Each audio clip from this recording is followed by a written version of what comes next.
A Queen Ascends.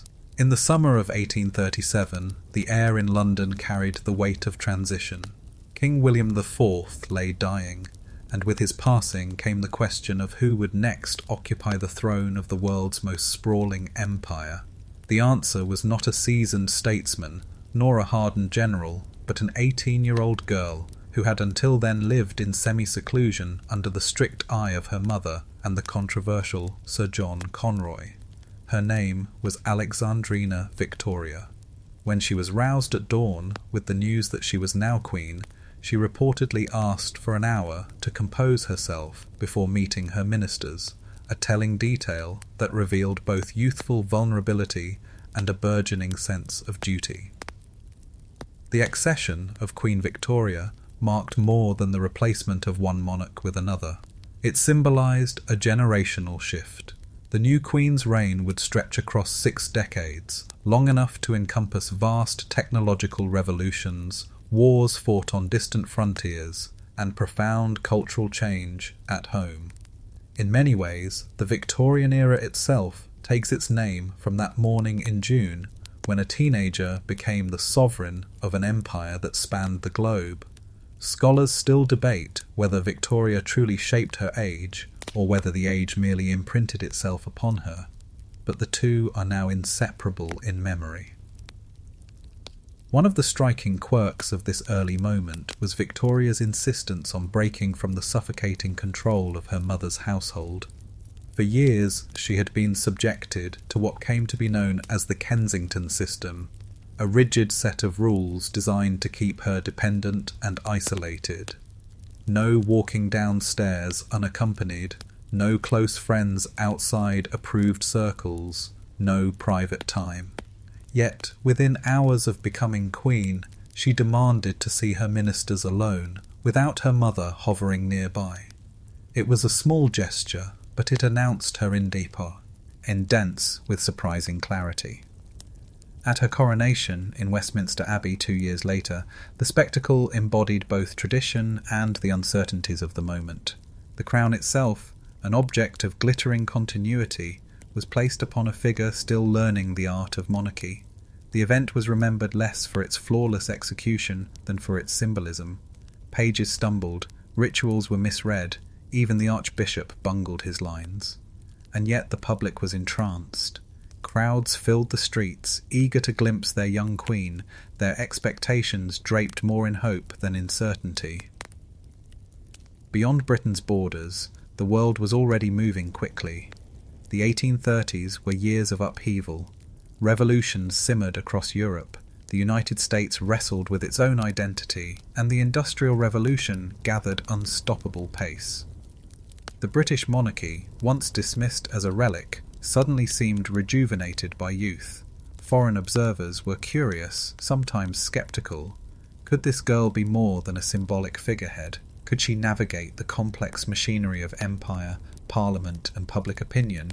Victoria herself was not yet the dour widow draped in black that later generations would remember. She was spirited, headstrong, fond of dancing, and known to devour novels late into the night.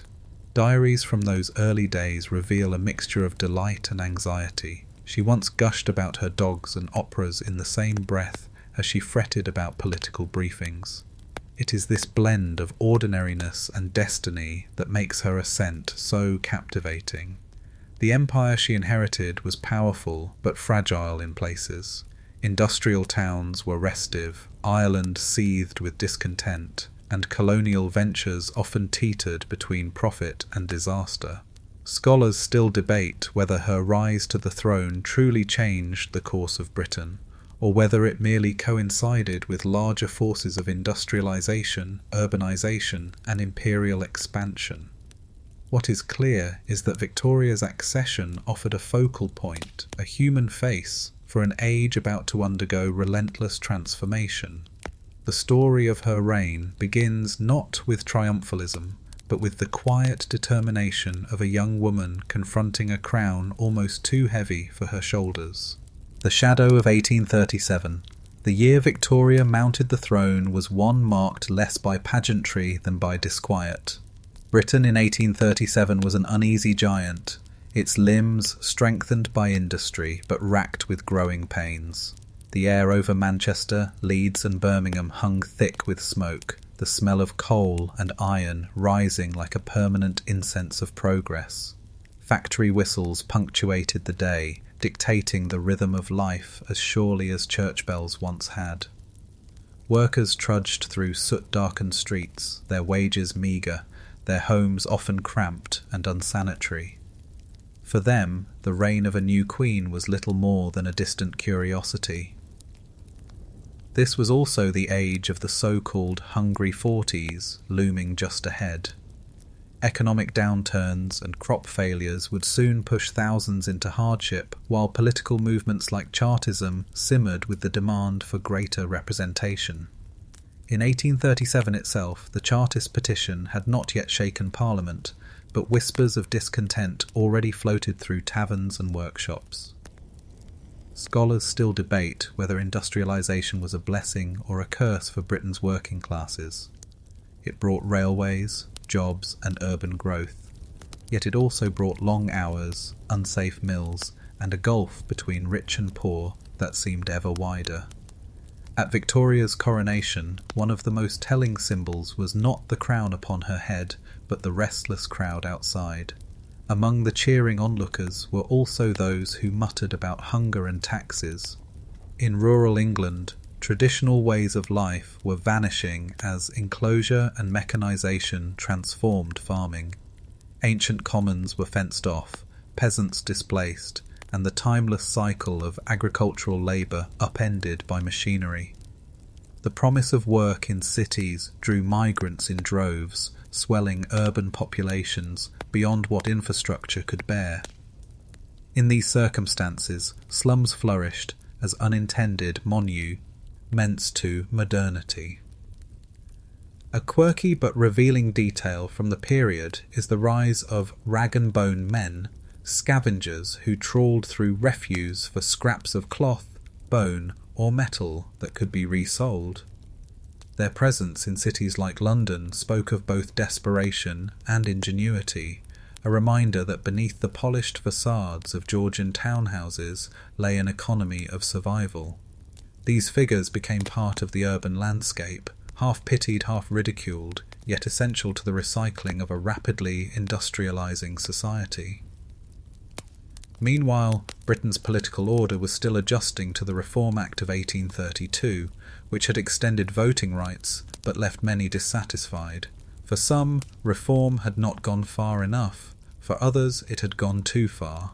The monarchy itself, though popular in ceremony, seemed precariously balanced between symbolic tradition and constitutional reality. Young Victoria's reign began under the watchful eye of politicians like Lord Melbourne, her first Prime Minister, who recognised both the risks and the opportunities of her youthful appeal. In foreign affairs too, the horizon was clouded. Across Europe, nationalist movements stirred, threatening to upend monarchies and redraw borders. The British establishment looked on with wary eyes, confident in their naval supremacy, but anxious about continental upheaval. Canada, a colony restless under British rule, saw rebellion in the very year of Victoria's accession. It was a reminder that empire, however vast, required constant vigilance. Scholars still debate whether 1837 should be remembered primarily as a year of coronation or as a moment of crisis. The answer, perhaps, lies in the duality of the time. On one hand, a young queen's ascension promised renewal. On the other, the realities of hunger, inequality, and discontent cast long shadows over her early reign. It is within this tension between glittering crowns and the grinding poverty that the true story of the Victorian era begins to take shape: courtship power. If the accession of a teenage queen seemed fragile, her marriage transformed that fragility into a different kind of strength. Victoria's union with her cousin, Prince Albert of Saxe-Coburg and Gotha, was not only a romance but also a political alliance that reshaped the monarchy. Their courtship, by all accounts, was genuine. Victoria famously described Albert as beautiful, his blue eyes and kind manner winning her affection.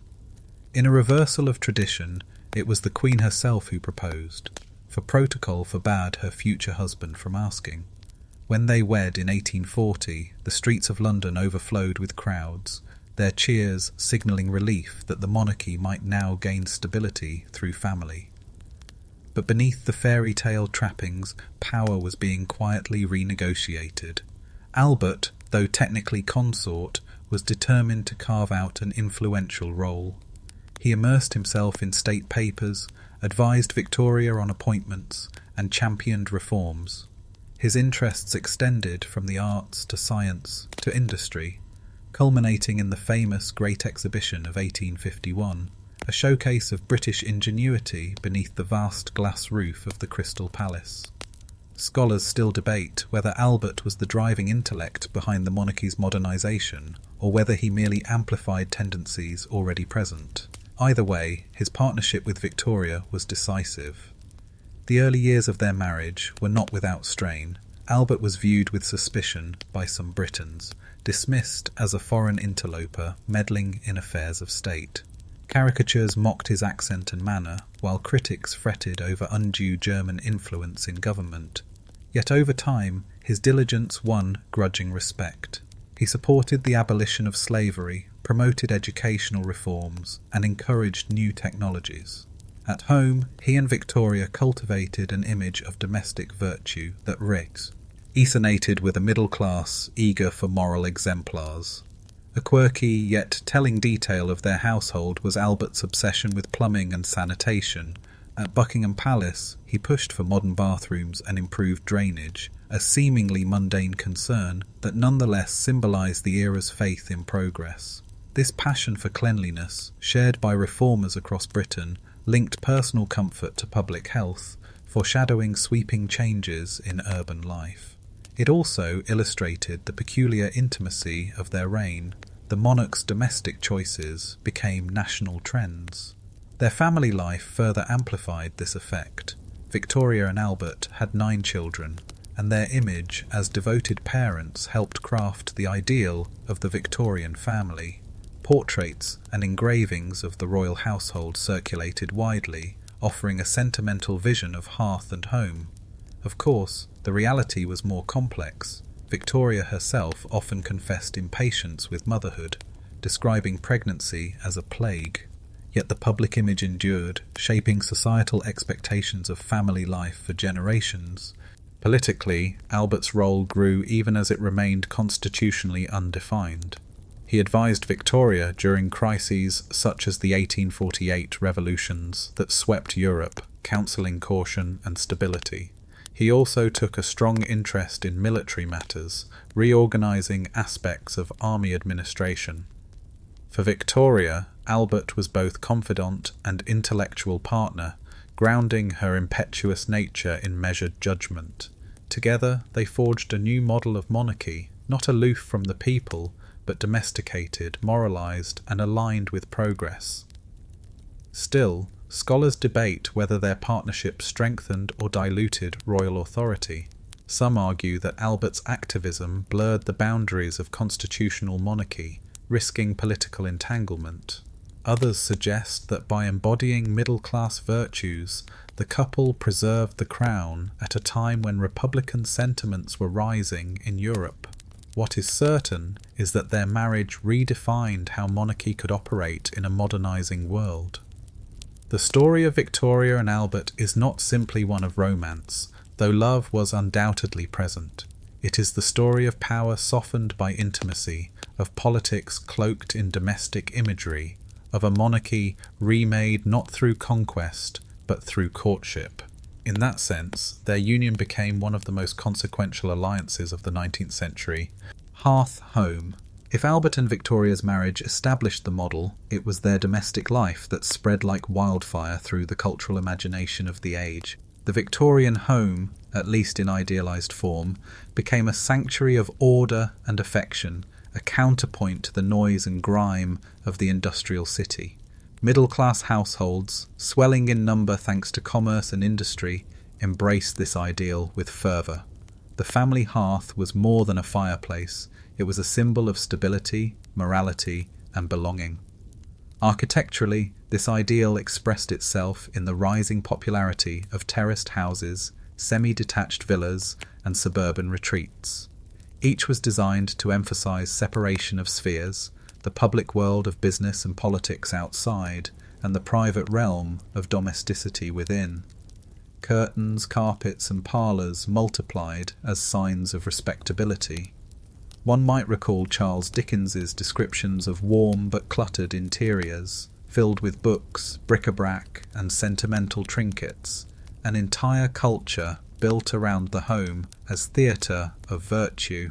Scholars still debate whether this domesticity was empowering for families or stifling in its conformity, but its cultural hold was undeniable. The home, however, was not merely sentimental. It was deeply hierarchical. The notion of separate spheres dictated that men inhabited the world of work, while women presided over morality and comfort at home. The angel of the house became a cherished yet restrictive ideal, celebrated in poems and paintings, but often confining women to narrow roles. At the same time, servants played an invisible yet indispensable part. Middle-class respectability often required at least one maid, whose labour made possible the very domestic order her presence was meant to symbolize. A quirky yet revealing detail is the household manual craze of the period. Volumes like Mr. S. Beaton's Book of Household Management offered advice on everything from cooking to etiquette, reflecting both the aspiration and anxiety of keeping a proper home. Children too became central to this domestic vision. Unlike earlier centuries, when they were quickly folded into labour, Victorian middle-class children were increasingly cherished as innocent beings to be nurtured and educated. Nurseries were designed, toys manufactured, and bedtime stories popularised. Yet this image of childhood was far from universal. In working-class homes, many children still entered factories and mines, their innocence traded for survival. The gulf between ideal and reality was as stark as any in the age. Even mourning found a domestic setting. Victoria's eventual seclusion after Albert's death, cloistered in black within Windsor and Osborne House, turned the rituals of grief into household practice. Mourning jewellery, post-mortem photography, and elaborate funeral customs became part of everyday life. The home was both cradle of life and shrine of death, a place where public ritual blurred into private devotion. This culture of domesticity carried political weight too. By embodying family values, Victoria and Albert aligned the monarchy with the aspirations of the rising middle class. Respectability, not aristocratic decadence, became the crown's hallmark. Scholars still debate whether this was a genuine democratization of monarchy or a clever adaptation to new social realities. What is clear is that the Victorian home was more than architecture. It was an ideology, replicated in novels, sermons, and schoolrooms. And yet, cracks always showed. Beneath the polished veneer of parlours and hearth rugs lay tensions, servants who resented their masters, women who bristled at confinement, children who rebelled. The Victorian home promised harmony, but often contained conflict. Like the empire itself, it was a structure both stable and fragile, moral and hypocritical, comforting and claustrophobic. In its contradictions, we glimpse the essence of the era, a world striving to reconcile progress with tradition, intimacy with hierarchy, public spectacle with private order. Empire unfurls. Even as the Victorian hearth symbolised intimacy and stability, the reach of Britain extended far beyond domestic walls. The 19th century was an age of acceleration, and nowhere was this more apparent than in the expansion of empire. By mid-century, railways stitched the British Isles together, steamships shrank oceans, and telegraph wires began to carry words faster than a horse could gallop. The empire was no longer just a far-off abstraction of red-marked maps. It became part of daily life, feeding sugar into teacups, cotton into mills, and stories into the press. The 1840s and 1850s witnessed a surge of imperial confidence. India, already the jewel in the crown, was administered through the East India Company, though its grip was uneven and fraught with tension. Canada, Australia and New Zealand were being reshaped by settler colonialism, their indigenous peoples displaced or subjugated in processes that polite Victorians rarely questioned. Africa, though not yet carved into colonies on the scale it would be later, was increasingly a site of British interest. Scholars still debate whether empire was propelled primarily by profit, strategic necessity, or a genuine, if patronising, belief in a civilizing mission. Likely it was all three, woven into a single tapestry of power. At home, imperial expansion was celebrated through exhibitions, parades, and newspapers. The Great Exhibition of 1851, masterminded by Prince Albert, was the most dazzling of these displays. Inside, Joseph Paxton's Crystal Palace stood goods, machines, and curiosities from across the globe. Visitors marvelled at Indian silks, Canadian furs, and African ivory, all presented as trophies of progress. A quirky detail reveals the duality of empire. Among the wonders exhibited were also ordinary objects like soap and cutlery, marketed as signs of Britain's ability to export, not just goods but civilization itself. The mundane and the exotic side by side symbolized an empire both domestic and global. For ordinary Britons, the empire's presence was subtle but constant. Sugar-sweetened tea, calico-clothed families, and newspapers carried serialized adventures of explorers and soldiers in distant lands. Children played with toy soldiers dressed in red coats, imagining themselves at the frontiers of empire. At the same time, anti-slavery movements celebrated Britain's role in ending the transatlantic slave trade, even as imperial economies remained deeply exploitative in other forms. This moral self-image of Britain as both powerful and benevolent was carefully cultivated, though often contradicted by realities on the ground. Yet empire was not only celebrated, it was contested. In Ireland, British rule was increasingly resented, especially during and after the Great Famine of the 1840s, when relief was tragically inadequate. In colonies, rebellions erupted, foreshadowing the Great Indian Uprising of 1857. Even within Britain, critics raised questions. Did the empire enrich the nation as a whole, or merely the merchants and elites who profited directly? Scholars still debate whether the working classes truly benefited from empire, or whether they were largely excluded from its gains. The Victorian imagination, however, was fired by imperial vistas. Explorers like David Livingstone became household names, their journeys into Africa narrated in breathless prose.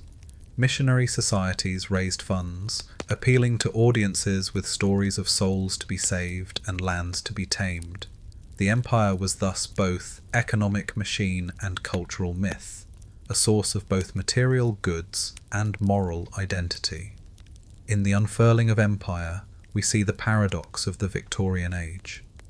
While the home emphasized privacy and order, the empire embodied ambition and outward expansion. Together they formed a dual identity, inward-looking in values, outward-reaching in power. It was this tension between domestic intimacy and imperial reach that gave the Victorian era its distinctive shape, its grandeur, and its contradictions. Factories toil. Beneath the triumph of empire lay the ceaseless rhythm of factories, whose chimneys defined the skylines of Victorian Britain. Manchester, often called Cottonopolis, became the emblem of this transformation, its textile mills roaring day and night. The Industrial Revolution, already underway before Victoria's reign, accelerated under her crown, altering not only landscapes, but the very texture of life. Where once work had been tied to the sun and the seasons, it was now bound to the mechanical precision of gears and whistles. Inside the factories, conditions were often brutal. Men, women and children laboured for 12 or more hours in deafening halls, the air thick with lint or coal dust. Accidents were common, fingers caught in machinery, lungs damaged by dust. The factory child, small enough to crawl beneath looms and oil their parts, became a symbol of both progress and cruelty. Quirky accounts describe children falling asleep on their feet, only to be roused by overseers wielding straps. Reformers like Lord Shaftesbury campaigned tirelessly against such abuses, leading to legislation like the Factory Acts, which gradually limited working hours and banned child labour in the most dangerous trades. Yet enforcement was uneven, and for many families, survival depended on every wage earner, no matter how young. Workhouses formed another grim pillar of the age. Under the Poor Law Amendment Act of 1834, those too destitute to survive were herded into these institutions, where conditions were deliberately harsh to discourage reliance on charity. Families were often split, meals were meagre and labour monotonous. Charles Dickens, who as a boy had known the indignities of debt and factory labour, immortalised this system in Oliver Twist. Scholars still debate whether the workhouses represented necessary discipline for a modernising society or a callous disregard for human dignity, yet amid the grime there was also ingenuity. Factories became laboratories of invention, spinning mules, power looms and steam engines that outpaced any human hand. Productivity soared, and Britain's manufactured goods flowed across the globe. Quirky details of industrial culture reveal both pride and peril. Some factories offered penny readings, where workers gathered after shifts to hear lectures or recitations, a blend of education and entertainment.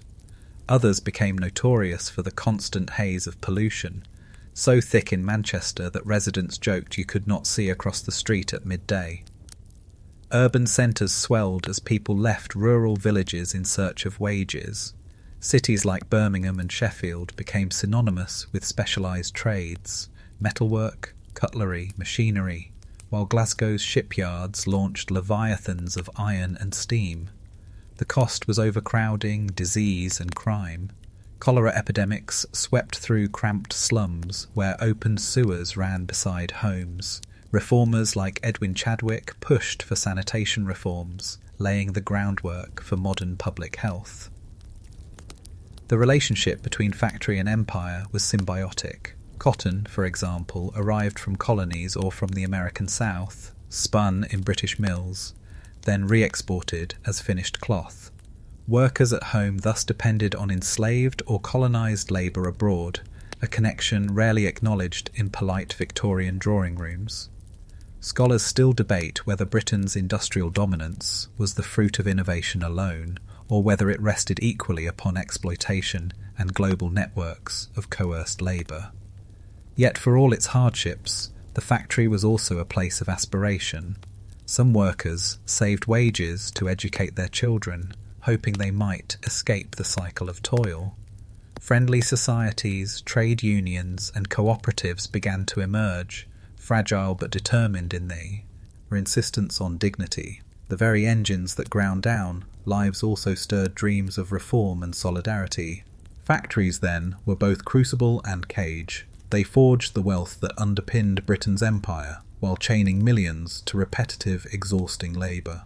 They embodied the paradox of the Victorian age itself, a belief in progress shadowed by human cost, a vision of modernity accompanied by misery. In the rattle of looms and the hiss of steam, we hear both the triumph and the torment of the 19th century.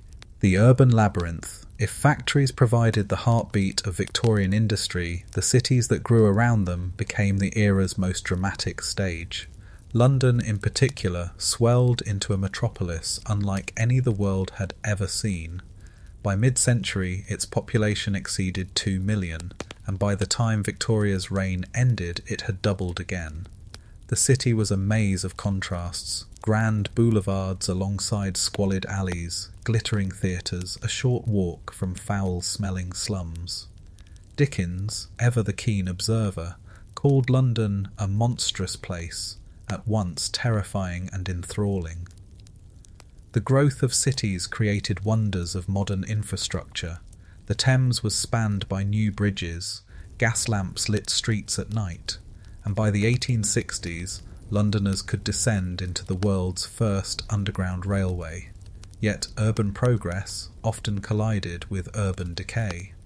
Before Joseph Bazalgette's Great Sewer Project in the 1850s, waste poured directly into the river, producing the infamous Great Stink of 1858, when the stench grew so overpowering that Parliament itself considered relocation. Quirky anecdotes abound of politicians holding scented handkerchiefs to their noses while debating laws.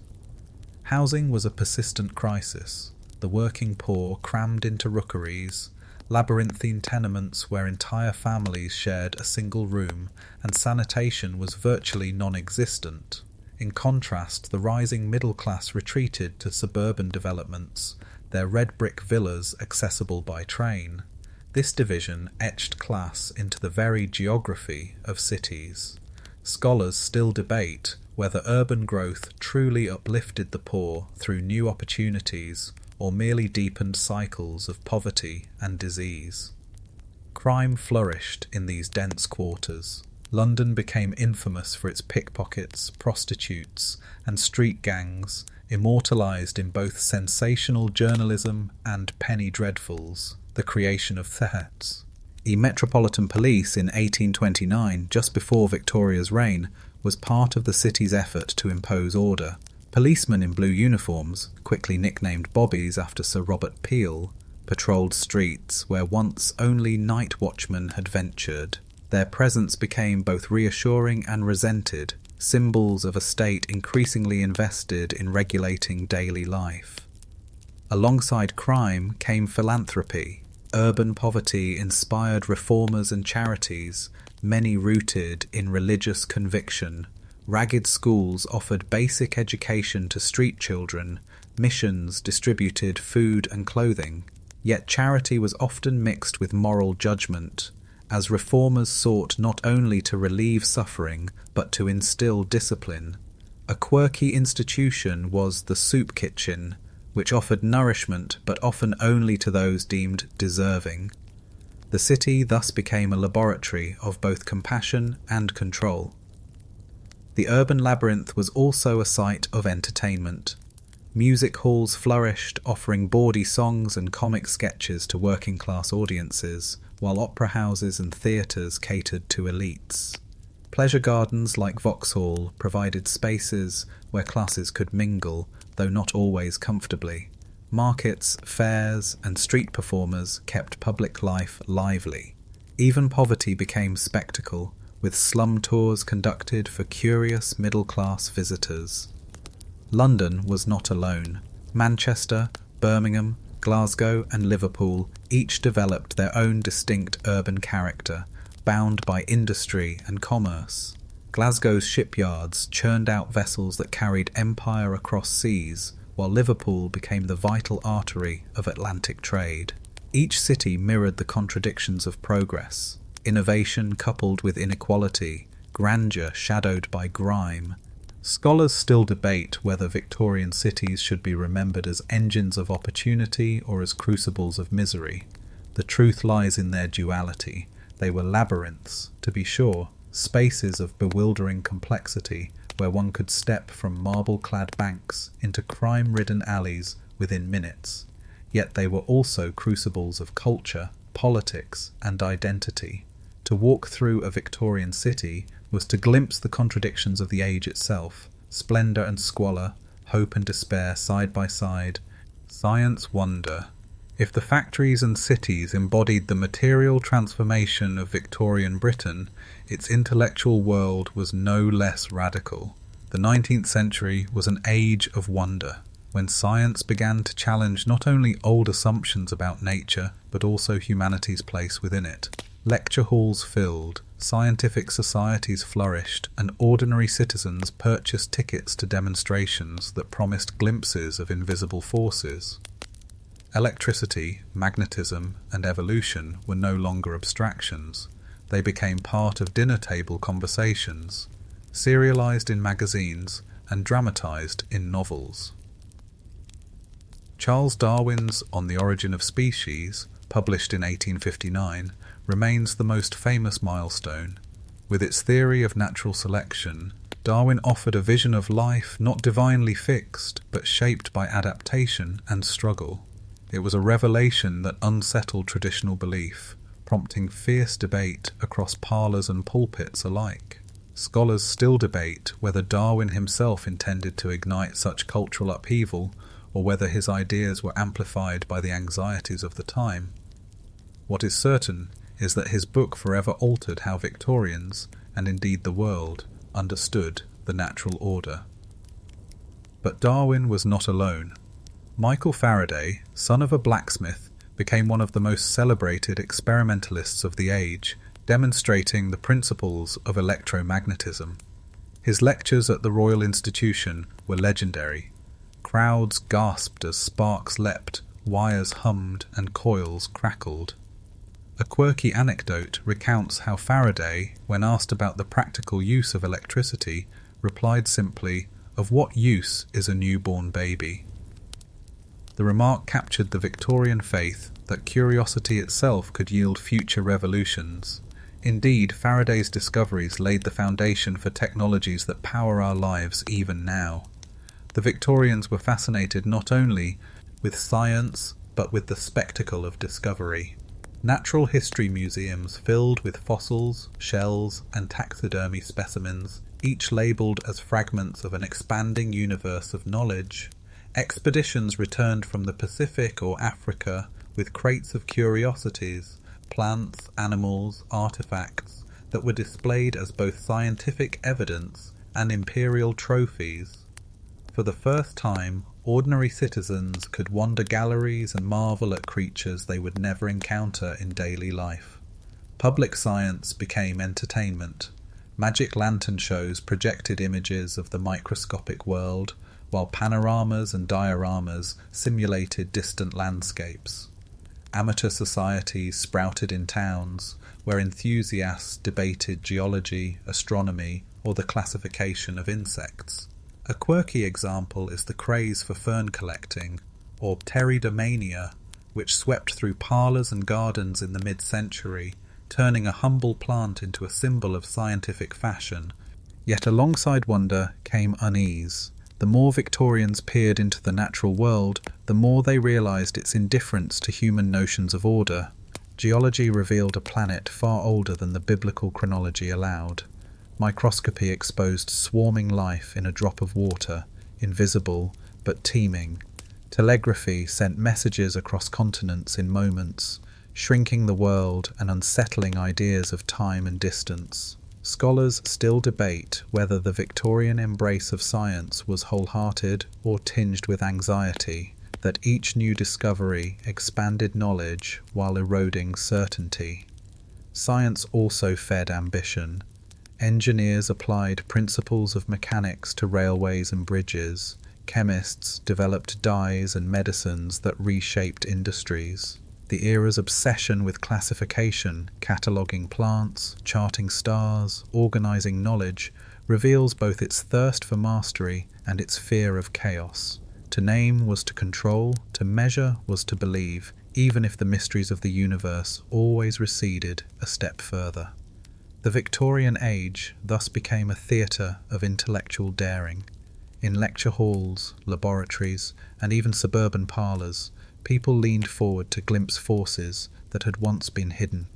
Science promised progress, but it also whispered unsettling truths. Between spark and fossil, microscope and telescope, Victorians encountered a world both magnificent and fragile, an age of wonder where curiosity and anxiety walked hand in hand. Faith, doubt. While science dazzled and unsettled, faith remained the heartbeat of Victorian culture. Britain in the 19th century was, on the surface, a profoundly religious nation. Sundays were marked by church bells, sermons, and pews filled with families who believed that moral order depended on spiritual devotion. The Church of England remained established, yet it was far from unchallenged. Methodists, Baptists, Presbyterians, and countless nonconformist congregations thrived, filling chapels in both cities and villages. Religious life was woven into every layer of society, shaping education, philanthropy, and even politics. Yet beneath this outward devotion lay tension. The same era that celebrated the Bible also wrestled with discoveries that seemed to undermine its authority. Darwin's theories of natural selection suggested a universe in flux rather than divinely fixed. Geologists like Charles Lyell argued the Earth was millions of years old, not thousands. Scholars still debate whether Victorians were truly losing faith or simply adapting it to new realities. What is clear is that religion, once unchallenged, now found itself in dialogue and sometimes conflict with science. The Oxford movement in the 1830s and 1840s stirred further debate. Figures like John Henry Newman called for a return to ancient ritual and Catholic tradition within Anglicanism, alarming Protestants who feared a drift toward popery.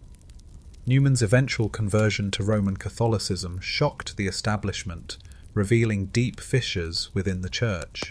Meanwhile, evangelical fervour surged in the opposite direction, emphasising personal piety, missionary work, and strict morality. Britain became a land of revivals, tracts, and hymn-singing crowds, even as scepticism quietly grew in intellectual circles. Faith also travelled with empire. Missionary societies dispatched men and women across the globe, convinced of a sacred duty to spread Christianity. In Africa, India, and the Pacific, missions intertwined with imperial expansion, carrying Bibles alongside trade goods and rifles. A quirky yet telling detail is the proliferation of missionary boxes, small collection tins in Victorian homes where children were encouraged to deposit pennies for the salvation of distant souls. These humble boxes reveal how empire and evangelism reached into even the quietest parlours. At the same time, spiritual exploration flourished in unexpected forms.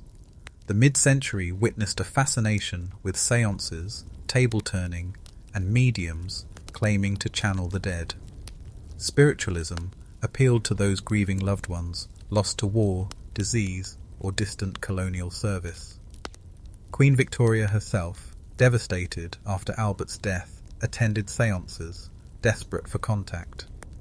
For many, the boundary between religion and superstition blurred. Was this faith fraud or simply a new language for grief? Scholars still debate whether spiritualism represented a rebellion against organised religion or an extension of it. Church attendance, though often high, did not always guarantee orthodoxy. In industrial towns, working-class skepticism grew, shaped by harsh realities that seemed at odds with sermons on providence. Socialist and radical movements criticised churches for aligning too closely with the wealthy. Yet philanthropy driven by faith, ragged schools, soup kitchens and orphanages remained lifelines for the poor. Religion, in practice, could oppress or uplift depending on where one stood. The Victorian tension between faith and doubt gave the age much of its character. On the one hand, hymns filled chapels, missionaries circled the globe, and morality seemed rooted in divine command. On the other, fossils whispered of deep time, microscopes revealed hidden life, and novels by writers like George Eliot questioned old certainties. Faith endured but no longer unquestioned. It became a space of negotiation, adaptation, and sometimes quiet rebellion. In this dialogue between belief and skepticism, Victorians revealed their deepest anxieties and hopes. Faith promised order in a chaotic world, while doubt opened paths to freedom and fear. It was this delicate balance that gave the age its moral seriousness, its intellectual restlessness, and its haunting contradictions. The Gentleman's Code. If the Victorian hearth provided warmth and faith promised salvation, then the Gentleman's Code offered a moral compass for public life. To be a Victorian gentleman was to embody restraint, propriety, and a curious mix of pride and humility. It was less about birth than about behaviour, less about titles than about manners. A man might rise from modest origins into respectability if he mastered the code, dress neatly, speak with measured tone, honour one's word, and above all, control desire. The code had its quirks. Manuals proliferated on etiquette, advising everything from the proper angle of a bow to the acceptable topics of conversation at dinner. A gentleman was expected to avoid vulgarity, refrain from boasting, and display stoicism in adversity. He carried himself with calm, even when passions boiled beneath the surface. Quirky examples reveal the lengths to which this was taken. Some etiquette books advised men on the correct firmness of a handshake or the precise way to carve meat at the table. These details may seem trivial, but they carried symbolic weight. A man who mastered them signalled that he belonged to a moral order larger than himself. At its best, the gentleman's code was tied to ideals of honour and service. Officers in the British Army were drilled not only in tactics but in deportment, expected to act with dignity even in the chaos of war. Politicians and civil servants prided themselves on duty to nation and empire. Scholars still debate whether this code truly restrained corruption or simply cloaked self-interest in the language of virtue. Certainly, scandals abounded, from financial speculations gone awry to private vices that contradicted public image.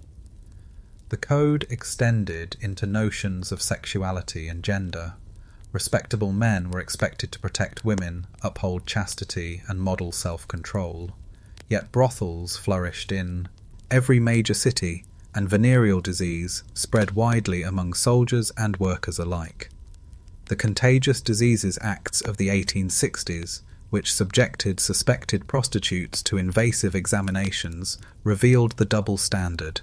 Women were policed, while men's lapses were tolerated.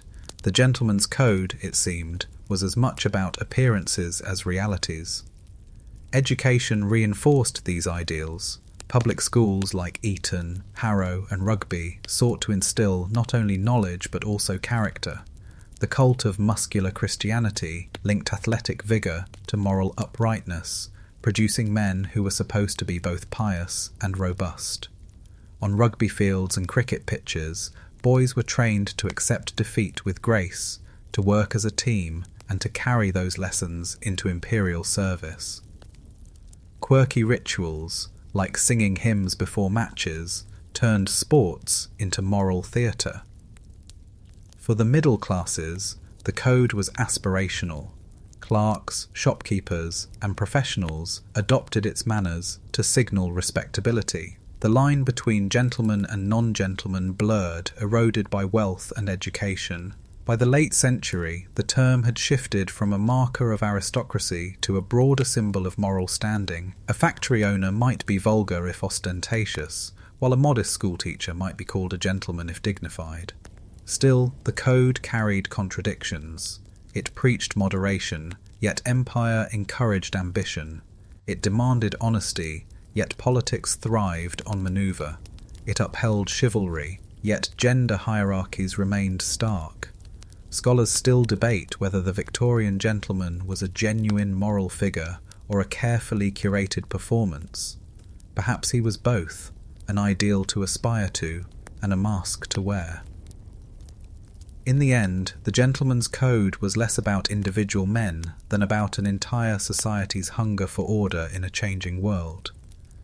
As factories roared and cities swelled, the figure of the gentleman offered a reassuring anchor, a man who, at least outwardly, lived by honour, discipline, and respect. Whether real or imagined, he was one of the era's most enduring symbols. The feminine ideal. If the gentleman stood as the moral compass of Victorian society, the woman was cast as its guardian spirit. The phrase "the angel in the house," borrowed from Coventry Patmore's 1854 poem, became the shorthand for an idealised vision of femininity, pure, patient, self-sacrificing, and devoted to home and family. Women were expected to embody moral virtue, guiding husbands and children with gentle influence. They were the unseen architects of domestic order, the quiet keepers of the hearth. Yet this ideal was as constricting as it was exalted. Women were excluded from universities, most professions, and the vote. Their legal identities were often merged with those of their husbands. Under coverture, a married woman's property and earnings were effectively his. The feminine ideal proclaimed women's dignity, but in practice it often confined them. Scholars still debate whether this ideology empowered women through moral authority or silenced them behind parlours and nursery doors. Quirky details of daily life reveal both aspiration and absurdity. Magazines offered endless advice on fashion and comportment. Corsets laced so tightly they sometimes caused fainting, bonnets so wide they impeded doorways, gloves changed multiple times a day to signal refinement. Etiquette books advised that a woman should never raise her voice in public, laugh too loudly, or display knowledge of politics lest she appear unfeminine. Such prescriptions turned daily existence into a performance, each gesture a test of respectability. Yet beneath the angelic image, rebellion stirred. Women writers like the Bronte sisters and Elizabeth Gaskell slipped challenging themes into novels beloved by broad audiences. Charlotte Bronte's Jane Eyre, published in 1847, gave voice to a heroine who insisted on her independence, even against the wishes of men more powerful than herself. Mary Wollstonecraft's legacy was carried forward by suffragists who began to organise, demanding education, property rights, and eventually the vote. A society that declared women fragile found itself confronted by their resilience. In working-class communities, the feminine ideal was largely irrelevant. Women there toiled in factories, washed laundry, sold goods in markets, and managed households with limited means. Their respectability was judged less by fashion than by endurance. Some even entered the most stigmatized labor, prostitution, becoming subjects of both moral panic and reformist zeal. The Contagious Diseases Acts targeted them harshly, reflecting the double standards already woven into the gentleman's code. Motherhood was central to the feminine ideal, yet it, too, was complex. Middle-class women were celebrated for nurturing children, but they often relied on wet nurses or governesses for daily care. Queen Victoria herself, mother of 9, privately confessed a distaste for pregnancy and infancy, describing babies as frogs and motherhood as a burden. This contrast between public ideal and private reality illustrates the contradictions of the age. Still, the feminine ideal carried symbolic power. Women were cast as moral compasses not only for families but for the nation itself. Campaigns for social reform, temperance, abolition, sanitation often drew their legitimacy from female activists, who claimed their domestic virtues gave them authority to speak. A quirky example is Florence Nightingale, who redefined nursing during the Crimean War. Her work was framed as an extension of feminine care, yet it revolutionized medicine and demonstrated organizational genius that transcended gendered expectations. Scholars still debate whether the Victorian feminine ideal was an oppressive cage or a platform from which women negotiated new roles. Perhaps it was both. It restricted opportunities even as some women used its moral authority to carve spaces in education, health, and politics. The angel of the house was never quite as serene as the poetry suggested. Behind the image stood real women, complex, restless, and increasingly unwilling to remain confined to parlour shadows. Children of empire. If women were cast as guardians of the home, then children became its treasures. The Victorian age witnessed a profound reimagining of childhood. No longer viewed merely as small adults destined quickly for labour, children of the middle and upper classes came to be celebrated as innocent, imaginative beings, blank slates to be nurtured, moulded, and cherished. The family hearth, already a symbol of virtue, was now encircled by the laughter, learning, and play of the young. This shift was visible everywhere. Illustrated books flourished from Lewis Carroll's Alice's Adventures in Wonderland to Anna Sewell's Black Beauty, offering moral lessons wrapped in fantasy. Toys became mass-produced: dolls, tin soldiers, rocking horses, thanks to the same factories that supplied the empire. Nurseries were filled with miniature furniture, storybooks, and educational games. Scholars still debate whether this sentimentalization of childhood was truly universal, or whether it primarily reflected the aspirations of the middle class, whose resources allowed children to avoid wage labour. For working-class families, reality remained starkly different. Many children entered factories, mines, or domestic service by the age of 8 or 9. Some became chimney sweeps, small enough to crawl into narrow flues, their bodies blackened with soot and lungs scarred for life. Reports of children maimed by machinery or stunted by malnutrition shocked reformers, fueling movements for child labour laws. The Factory Acts gradually raised the minimum age for industrial work and mandated schooling, but enforcement was inconsistent. A quirky detail survives in the testimony of one child labourer who confessed he often fell asleep standing up beside the machines, dreaming of fields he had never seen. Education became the great battleground of childhood. Until the late century, schooling was patchwork: charity schools, Sunday schools, or lessons funded by religious denominations. But with the Education Act of 1870, Britain took a decisive step toward compulsory elementary education. This transformed childhood into a stage of preparation, not just survival. Classrooms echoed with recitations of geography, arithmetic, and moral instruction, each lesson framed as shaping the future citizens of empire. Empire itself infused childhood. Maps in classrooms were splashed with British red, and school primers taught loyalty to crown and country. Boys drilled with toy rifles or played Zulu wars in backyards, rehearsing imperial adventure in miniature. Girls, meanwhile, learned domestic skills and moral lessons, preparing to nurture the next generation of loyal subjects. A quirky but telling fad was the popularity of geography primers that taught children not only continents, but the supposed hierarchies of races, embedding imperial ideology from the earliest age. Children also became objects of sentiment. Post-mortem photography, though macabre to modern eyes, captured images of children lost to disease, dressed as if peacefully sleeping. With high infant mortality, grief was never far from Victorian nurseries. Families often displayed these photographs as cherished memorials, reminders of the fragility of innocence. Scholars still debate whether the Victorian cult of childhood was sincere devotion or a projection of adult anxieties. Certainly it offered comfort in a world of industrial noise and imperial ambition. By imagining children as pure and unspoiled, Victorians created a counterbalance to the harshness of adult life. Yet the gulf between ideal and reality remained. For every child surrounded by storybooks, another coughed in a factory. Still, the Victorian reimagining of childhood left a lasting mark. It gave us the modern idea of childhood as a protected stage of life, complete with play, education, and sentiment.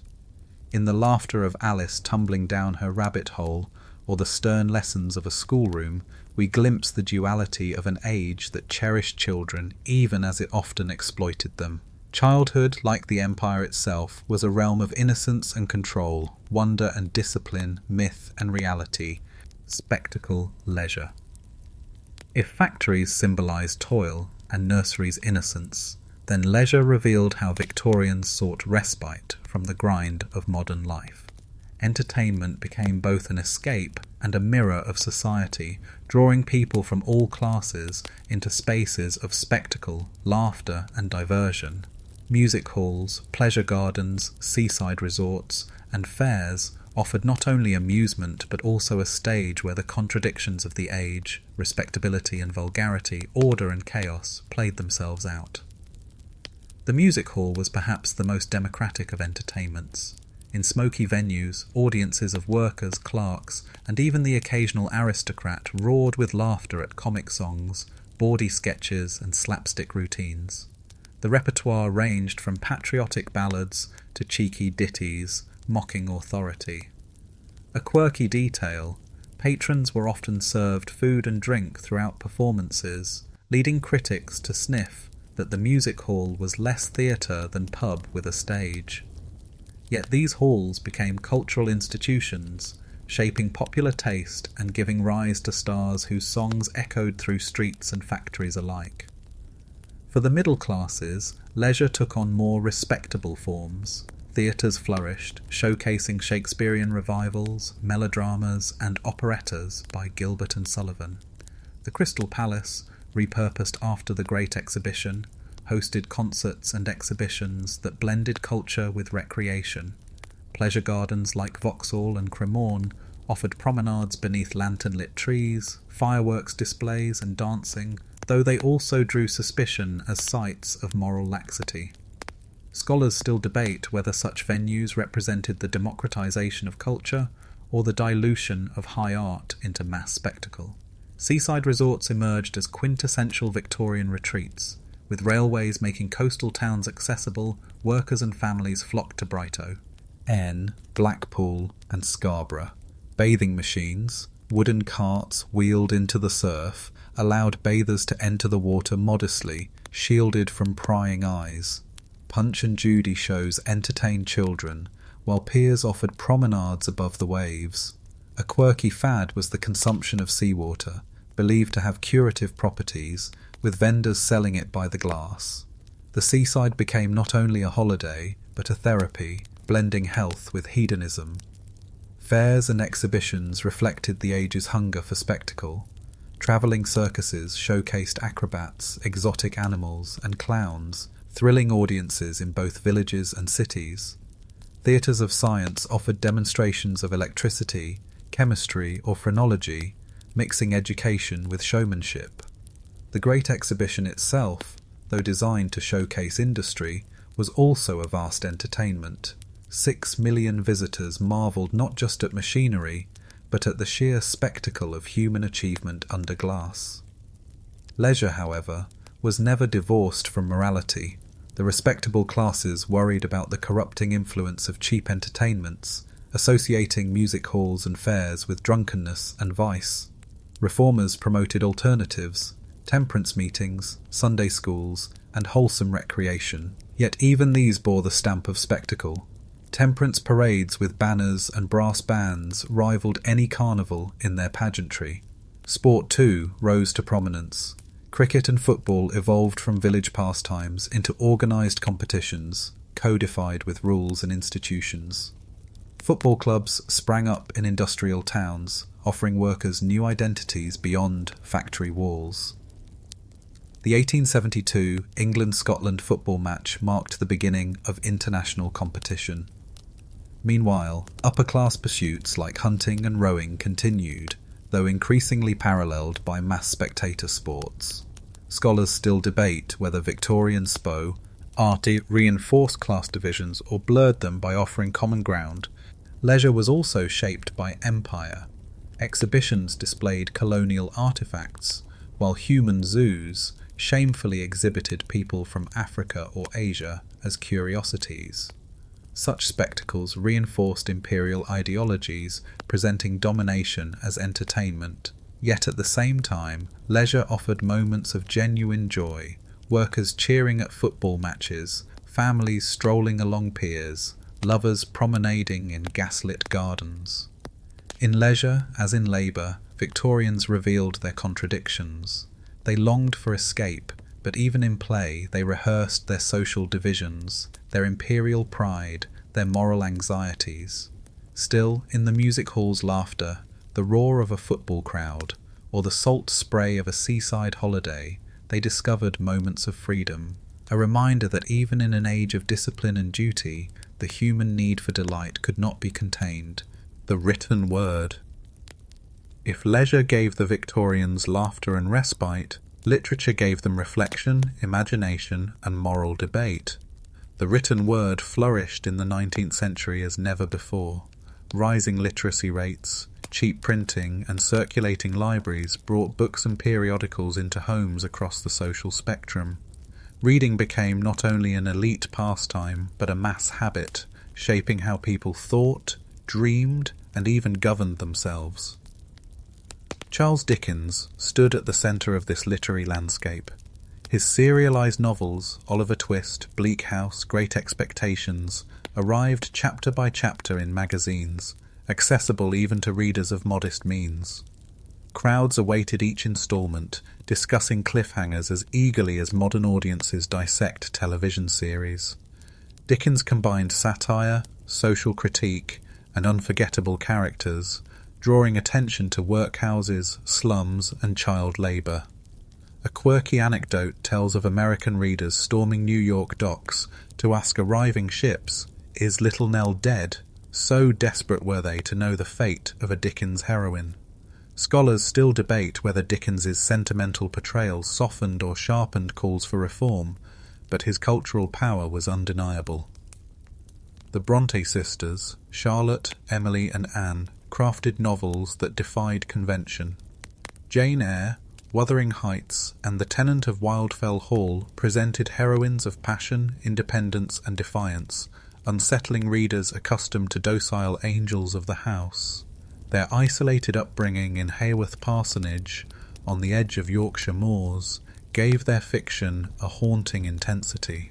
Critics at first doubted that women could write with such force, and the sisters adopted pseudonyms. Yet their works endure as masterpieces, challenging notions of gender and desire.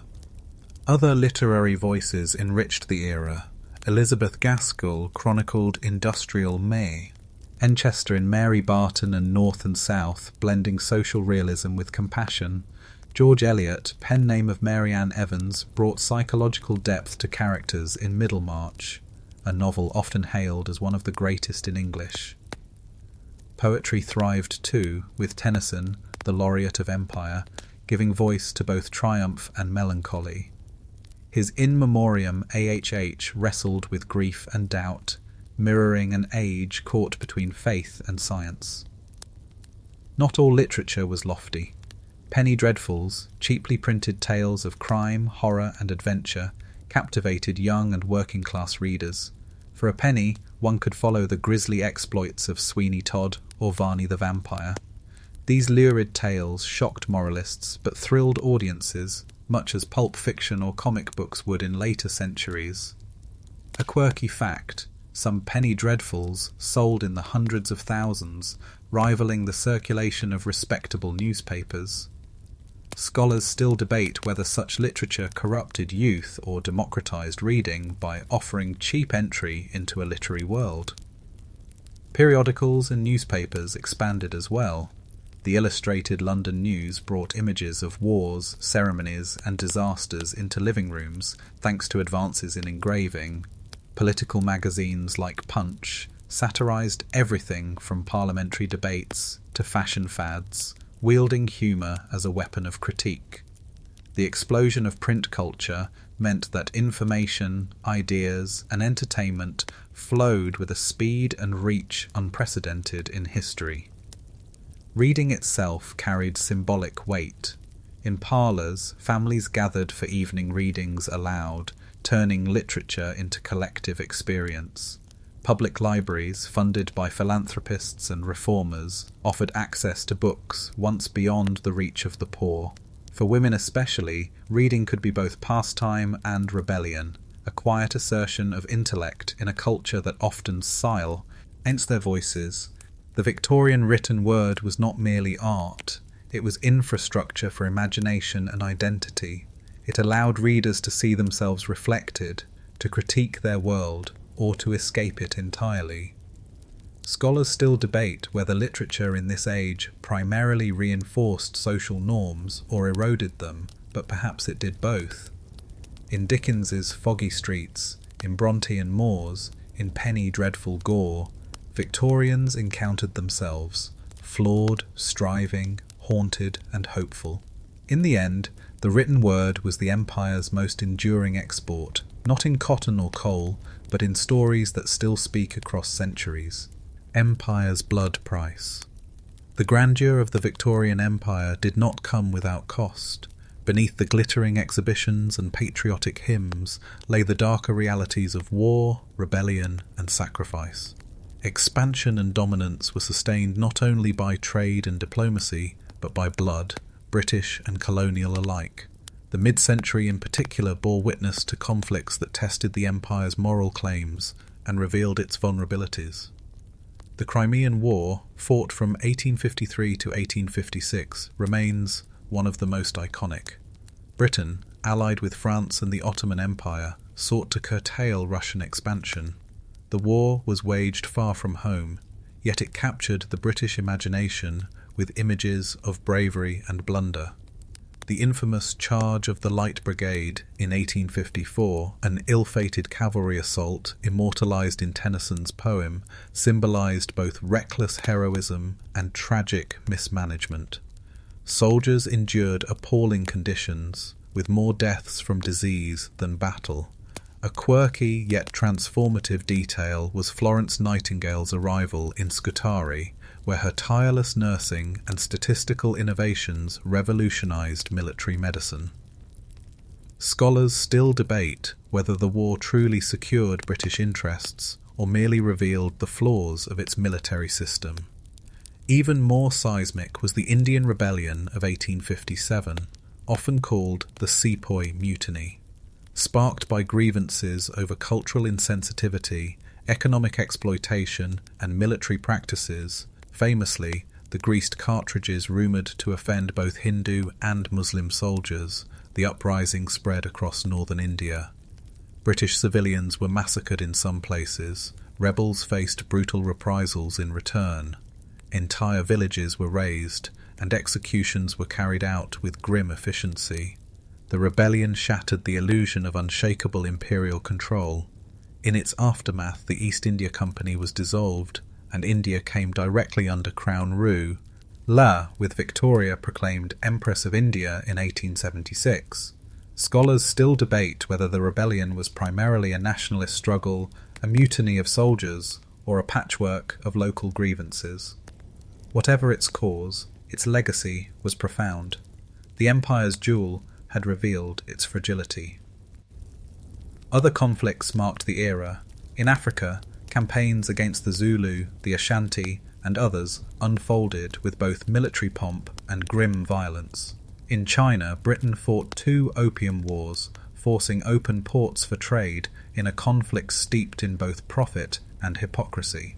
A quirky fact illustrates the irony. While missionaries preached Christian virtue, British merchants pressed opium upon Chinese markets, defended by gunboats. The victories enriched trade, but tarnished Britain's moral standing. At home, these wars stirred both pride and unease. Newspapers reported battlefield triumphs alongside tales of suffering. Memorials to fallen soldiers dotted towns, embedding empire into local landscapes. Families grieved for sons lost in distant lands, their sacrifices woven into the story of national greatness. Yet critics grew louder. Radical voices condemned wars fought for commerce, while others decried the brutality of colonial repression. Empire's blood price was not only measured in lives lost abroad, but in the psychic toll at home. Veterans returned maimed or broken, often forgotten once parades ended. Taxpayers shouldered the costs of campaigns that enriched a few but burdened many. Scholars still debate whether these sacrifices were justified by imperial gains, or whether they exposed the hollowness of Britain's civilizing mission, and yet paradoxically, these conflicts deepened imperial identity. Victorians consumed war news as serialized drama, with heroes, villains, and martyrs. The empire was both stage and story, with blood as its ink. The myth of Britain's global destiny was nourished not only by peaceful trade, but by the spectacle of battle. The blood price of empire thus lay at the heart of the Victorian contradiction, a nation that preached morality while waging ruthless wars, that celebrated progress while inflicting suffering. The empire expanded, but its foundations were stained. In remembering these conflicts, we see not just the triumph of an age, but also the costs it demanded. Costs often borne far from Britain's shores, yet inscribed upon its conscience, secrets behind doors. For all the sermons on morality and the parades of virtue, the Victorian world was riddled with secrets. Behind lace curtains and polished facades, a shadow society thrived, of vice, desire, and scandal. The contrast was stark.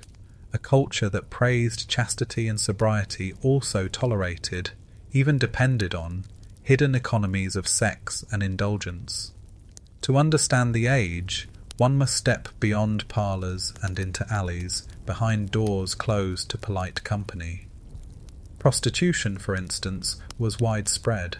By mid-century, estimates placed the number of sex workers in London in the tens of thousands. They ranged from streetwalkers, eking out a living in dimly lit alleys, to so-called kept women supported by wealthy patrons. The Contagious Diseases Acts of the 1860s sought to regulate and control them, subjecting women suspected of sex work to invasive medical examinations. Men, however, escaped scrutiny, a double standard that reformers like Josephine Butler fiercely condemned. A quirky yet telling detail is that brothel guides, directories of prostitutes, circulated in the city, thinly disguised as travel pamphlets. Respectability was proclaimed in public, but lust was catalogued in private. Alcohol, too, carried its secrets. Gin palaces, glittering with mirrors and gaslight, lured the working classes into intoxication. Temperance societies railed against these establishments, warning of families ruined by drink. Yet even as reformers preached abstinence, breweries and distilleries thrived. Scholars still debate whether Victorian drinking culture was more destructive than in earlier centuries, or whether it merely became more visible in crowded cities. Scandal was not confined to the poor. The upper classes harboured their own transgressions, often exposed in trials that filled newspapers with lurid detail. The divorce courts, established in 1857, became heaters of gossip, where private letters and indiscretions were paraded before the public. Homosexuality, criminalised under the Labouchere Amendment of 1885, forced men into secrecy. The trial of Oscar Wilde in 1895 exposed this hidden world, his downfall revealing both the intolerance and fascination of Victorian society. Even within homes, secrets abounded. Addiction to opium and laudanum was quietly common, especially among middle-class women, prescribed it for nervous conditions. Diaries and letters hint at the ubiquity of these substances, purchased cheaply at pharmacies without prescription. A quirky example is the popularity of Godfrey's cordial, a soothing syrup laced with opium, often given to infants to keep them quiet, an innocent-seeming remedy masking dependence and danger. Literature mirrored these shadows. Novels like Wilkie Collins's The Woman in White and Robert Louis Stevenson's Strange Case of Dr. Jekyll and Mr. Hyde dramatised the tension between public respectability and private vice. They revealed a culture haunted by its own duplicity, the upright gentleman by day, the prowler by night. Scholars still debate whether these stories reflected actual widespread hypocrisy or merely gave voice to anxieties about identity and repression. The fascination with secrecy extended to the supernatural. Seances, fortune-tellers, and clandestine clubs promised access to hidden knowledge. Fraternal societies like the Freemasons, or more exotic groups dabbling in mysticism, flourished behind closed doors. Respectable men and women attended, drawn by curiosity or grief, even as clergy denounced such practices as superstition. In truth, secrecy was the scaffolding of Victorian life. The very severity of its public morality demanded outlets in private. The angel of the house coexisted with the prostitute. The gentleman's code masked indulgence. The preacher's sermon resounded even as scandals brewed. The age was built on compartments, each carefully maintained, each threatening collapse if exposed. Scholars still debate whether Victorian secrecy made society more repressive or more inventive. Perhaps both. Repression created pressure, and pressure bred creativity, literary, social, and personal. Behind doors closed to the world, Victorians negotiated the desires and fears their public selves could never admit. In that hidden world, as much as in parlours or palaces, the story of the age was written. The language of mourning. If secrecy defined one side of Victorian life, mourning defined another, visible, elaborate, and almost theatrical. Nowhere was this more apparent than in the rituals surrounding death. The Victorians, confronted by high mortality rates from disease, war, and childbirth, developed an intricate culture of grief that blended sincerity with spectacle. Mourning was not only personal but social, a language spoken through dress, architecture, and ritual. Queen Victoria herself set the tone. After Prince Albert's death in 1861, she plunged into deep mourning that lasted the rest of her life. Black dresses became her uniform, palaces were draped in gloom. Her seclusion gave mourning a royal seal, turning grief into public expectation. Middle and upper-class families followed suit, observing strict codes of dress, jet jewellery, black crepe veils, and subdued fabrics for prescribed periods. A quirky but striking detail is the mourning warehouse, shops devoted entirely to selling garments and accessories for grief, complete with catalogues advising how long each stage of mourning should last. Mourning extended beyond fashion. Funerals became elaborate affairs, with processions, horse-drawn hearses, and plumed black horses. Gravestones sprouted angels, urns, and Gothic inscriptions in cemeteries like Highgate in London, where winding paths and towering monuments transformed burial grounds into places of pilgrimage. Families visited graves as they might visit parlours, tending flowers, and conversing with the departed. Scholars still debate whether these customs reflect deep spiritual conviction or a cultural obsession with display and status. One of the most unusual practices was post-mortem photography. With death so common, infant mortality remained heartbreakingly high. Families often commissioned photographs of deceased loved ones. Children were posed. As if asleep, adults arranged to look serene. These images, sometimes the only likeness ever captured, were treasured keepsakes. To modern eyes they may seem eerie, but for Victorians they offered comfort and permanence in the face of fragility. Spiritualism also flourished in this context. Seances, mediums, and table-turning promised communion with the dead. Even the Queen herself, yearning for Albert, reportedly sought solace in such practices. For many, spiritualism was not superstition, but a serious attempt to reconcile grief with science, casting the afterlife as another frontier of discovery. A quirky example is the spirit photograph, in which faint, ghostly figures appeared alongside the living, produced by double exposure, though believed by many to be genuine. Scholars still debate whether spiritualism reflected credulity or creativity, but its popularity speaks to the hunger for connection beyond death. Mourning rituals also highlighted class divides. While the wealthy could afford elaborate displays, the poor often faced paupers' funerals, their bodies interred in mass graves without ceremony. Charitable societies sometimes stepped in, but the contrast was stark. One family draped in jet and crepe, another unable to afford a coffin. This inequality made mourning itself a marker of status. Yet mourning was more than fashion or spectacle. It was a way of navigating the omnipresence of death in Victorian life. Diseases like tuberculosis, cholera, and typhus claimed countless lives. Wars and colonial ventures carried sons far away, often never to return. Mourning rituals provided structure, giving grief a script and community recognition. To don black, to attend a funeral, to display a photograph, these acts declared this life mattered.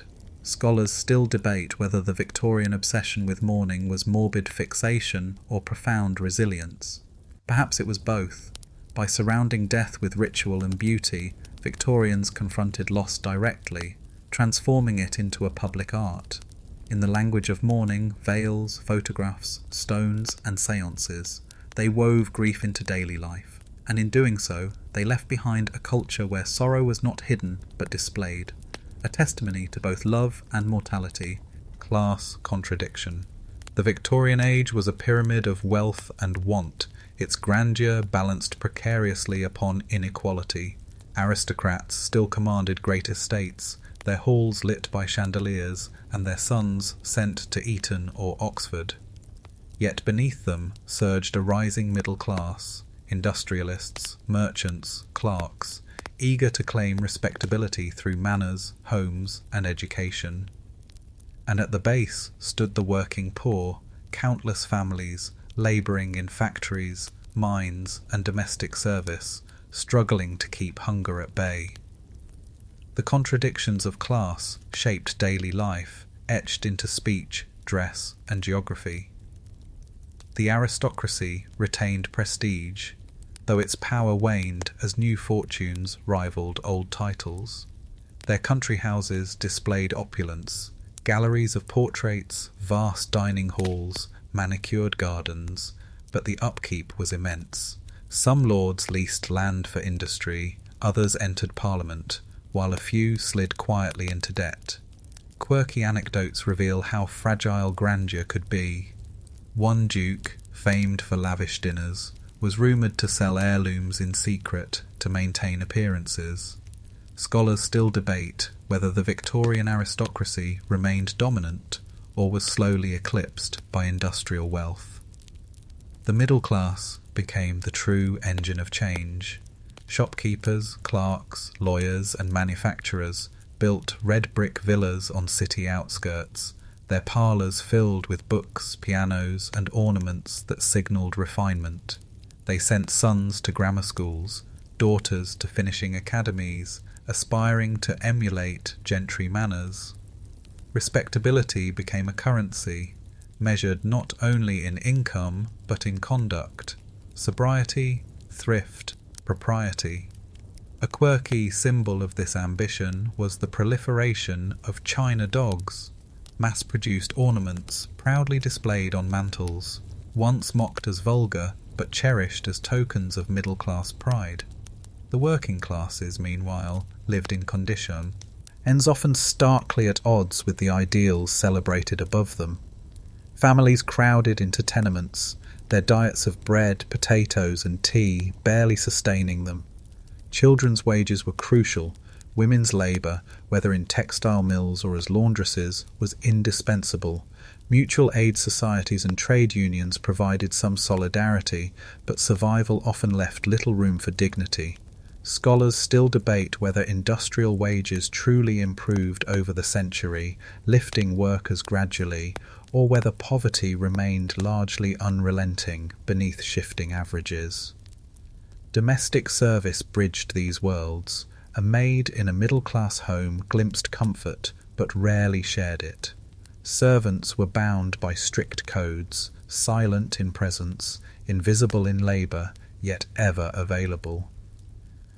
Manuals advised mistresses on how to manage them, while gossip columns warned of scandals when boundaries blurred. For many women, service was both necessity and entrapment, a path to wages, but also dependence. Class divisions were also cultural. Accents revealed one's station as clearly as clothing. Working-class dialects were mocked, middle-class elocution cultivated, aristocratic tones idolised. The railways brought classes physically closer, yet barriers remained. A quirky example: train carriages were divided into first, second, and third class, their fittings reflecting social hierarchy even in transit. Politics reflected these tensions. The Reform Acts of 1832, 1867, and 1884 gradually extended the vote, but property requirements still excluded many.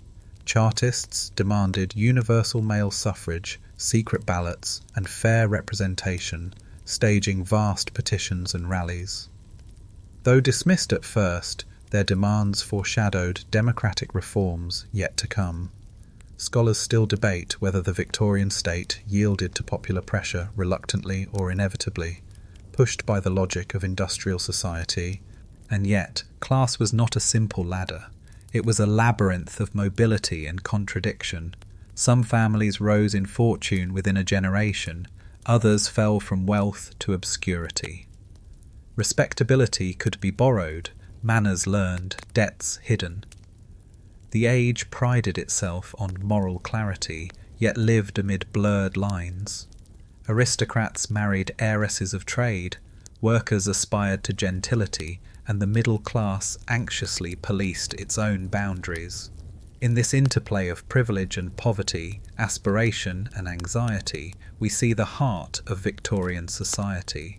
It was not simply divided, it was restless, shifting, and self-conscious. Class defined identity, but it also provoked ambition and reform. The contradictions of wealth and want, grandeur and deprivation, gave the Victorian era its tension, an age forever balancing on the tightrope between pride and precariousness. Colonial encounters. If class defined life at home, then empire defined Britain's encounters abroad, and increasingly those encounters were brought back to Britain itself. Colonies were not only territories of extraction and governance, they became spectacles, curated and displayed to domestic audiences hungry for proof of Britain's global reach. The Victorian world stage was filled with exotic goods, foreign peoples, and cultural performances that blurred the lines between education, entertainment, and propaganda. The Great Exhibition of 1851 set the tone. Within the Crystal Palace, visitors wandered aisles crowded with displays from India, Africa, the Caribbean, and beyond. Silks, spices, ivory, and curiosities dazzled the senses. Exhibits of colonial produce were presented as trophies of civilization, evidence of Britain's benevolent mastery. Yet a quirky detail reveals the ordinary amid the exotic.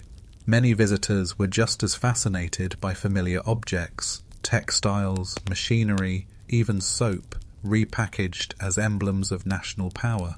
Scholars still debate whether exhibitions reflected genuine curiosity about the wider world or merely reinforced imperial arrogance.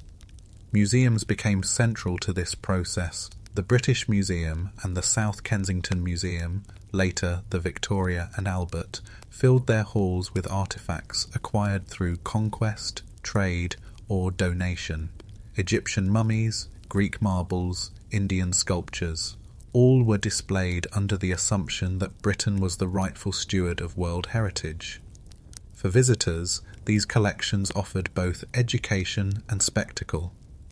A quirky fad of the time was the popularity of mummy unwrapping parties, where ancient remains were literally stripped before curious audiences, a practice shocking today, yet revealing of Victorian fascination with possession and display. Human beings, too, became part of these spectacles. So-called ethnological exhibitions brought individuals from Africa, Asia, and the Pacific to Britain, often presented in reconstructed villages or as performers. At fairs and colonial exhibitions, Britons gazed at these people as living curiosities, reassurance of their empire's vastness and supposed superiority. These human zoos, as they later came to be known, epitomised the darker side of Victorian curiosity.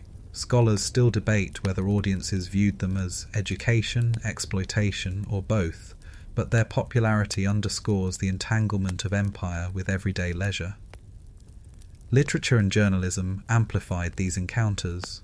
Newspapers published serialized accounts of explorers like David Livingstone, who traversed Africa with missionary zeal, or Richard Burton, whose translations and adventures scandalized and fascinated alike.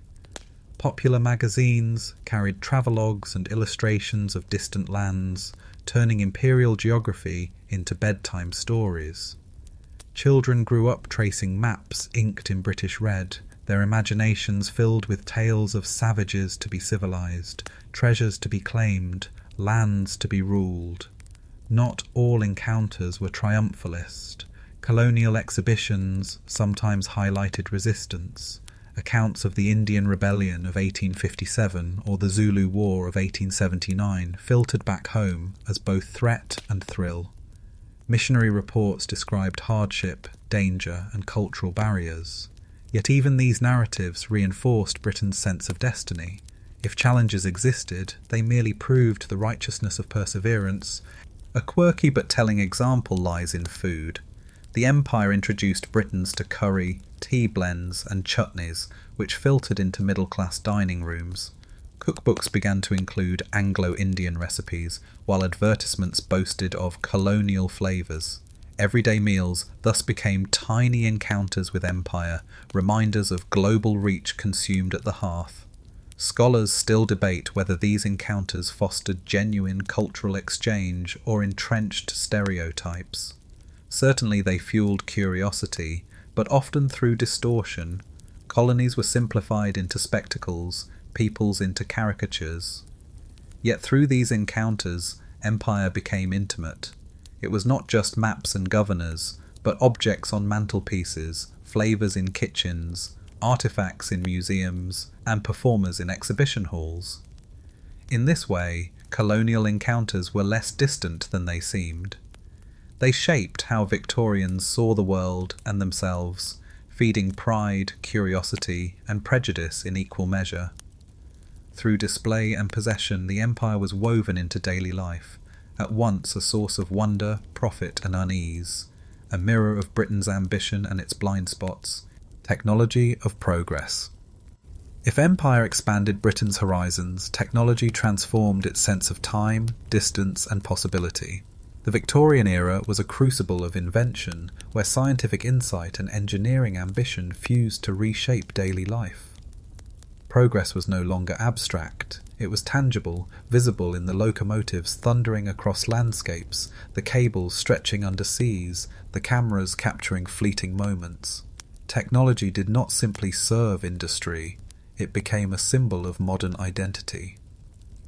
The railway stood foremost among these marvels. By mid-century, tracks laced the countryside, shrinking travel times and knitting towns into a national network. What once took days by coach could be accomplished in hours by train.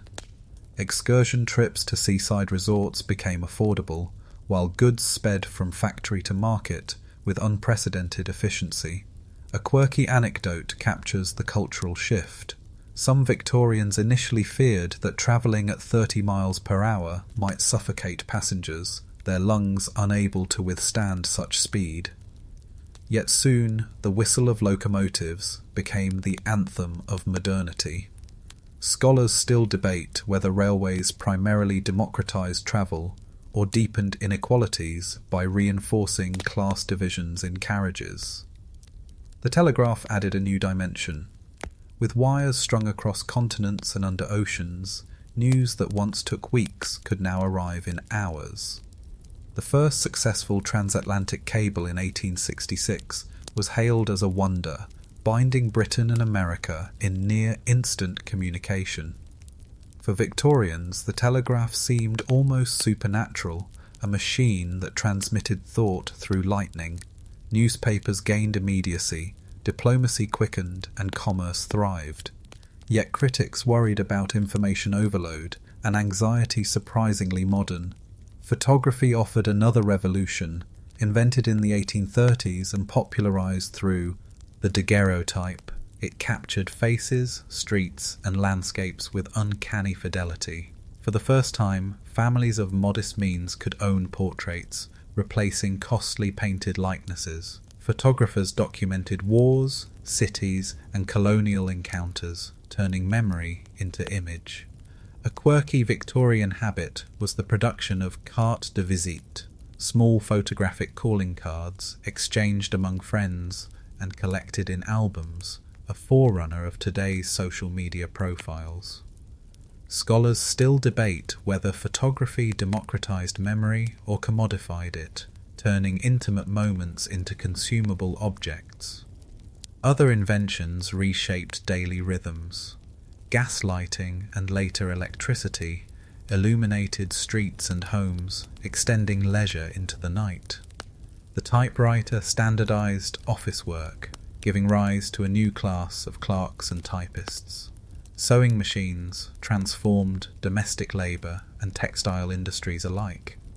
Medicine advanced through anesthesia and antisepsis, pioneered by figures like James Simpson and Joseph Lister. Lives were lengthened, pain alleviated, and surgery made safer. Technology was not only practical, but also symbolic. The Crystal Palace, built for the Great Exhibition, was itself an engineering marvel, iron and glass in vast scale, a cathedral of industry. Visitors marvelled not only at the machines inside, but at the structure that housed them. Bridges, tunnels, and steamships likewise became monuments to ingenuity, celebrated in engravings and postcards. The Victorians believed, with almost religious fervour, that invention could solve any challenge. Yet progress carried disquiet. Machines displaced workers, raising fears of unemployment.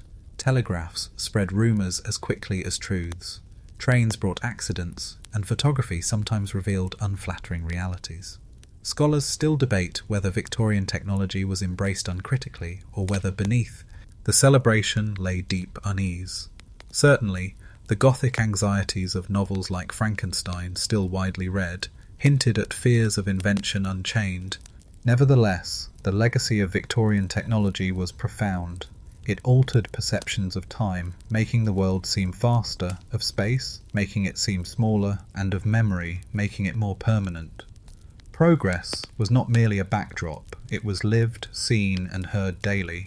In the clatter of trains, the buzz of telegraphs, the flash of cameras, Victorians experienced themselves as pioneers of a new age, standing on the brink of modernity, with tools that promised both wonder and uncertainty. Reform resistance. If technology promised progress, politics revealed the struggle over who would benefit from it. The Victorian age was marked by reform, slow, contested, often grudging, and by the resistance of those who demanded more. It was an era when democracy widened step by step, and when new voices insisted that power, long hoarded by elites, must be shared. The Chartist movement of the 1830s and 1840s was the earliest great cry. Its People's Charter called for universal male suffrage, secret ballots, annual parliaments, and payment for MPs so working men could serve.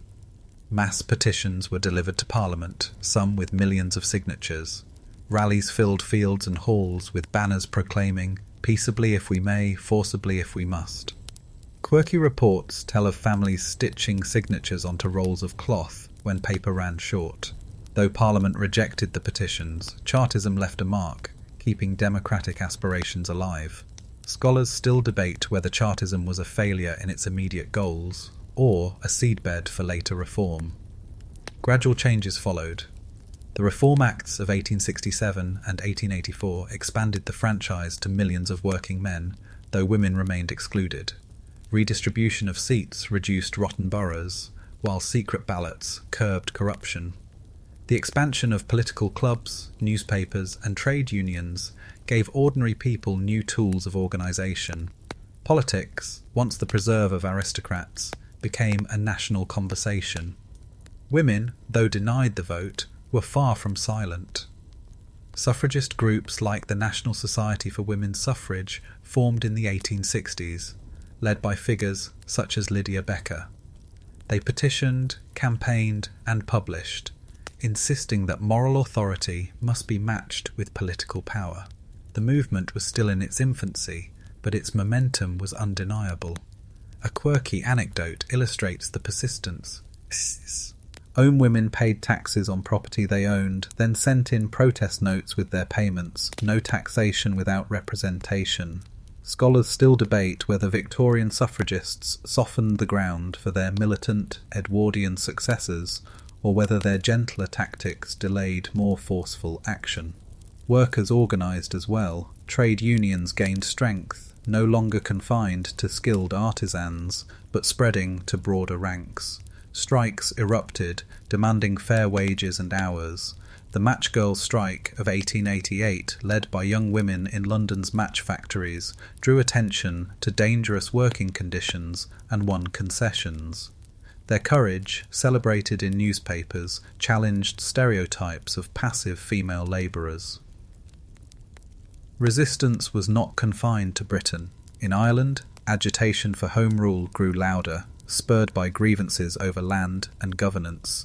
Leaders like Charles Stewart Parnell galvanised support, turning Irish nationalism into a central question of British politics.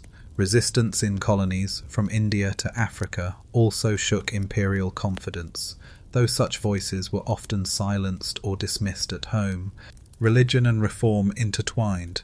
Evangelicals campaigned against slavery, drunkenness and vice, while socialists and radicals called for structural change. The Salvation Army, founded in 1865, marched through streets with brass bands, offering soup and sermons to the poor. Its uniforms and music made it both admired and mocked, but it symbolised the blending of spirituality and activism. A quirky note: the army's early processions were sometimes pelted with rotten vegetables by opponents who saw them as noisy intruders.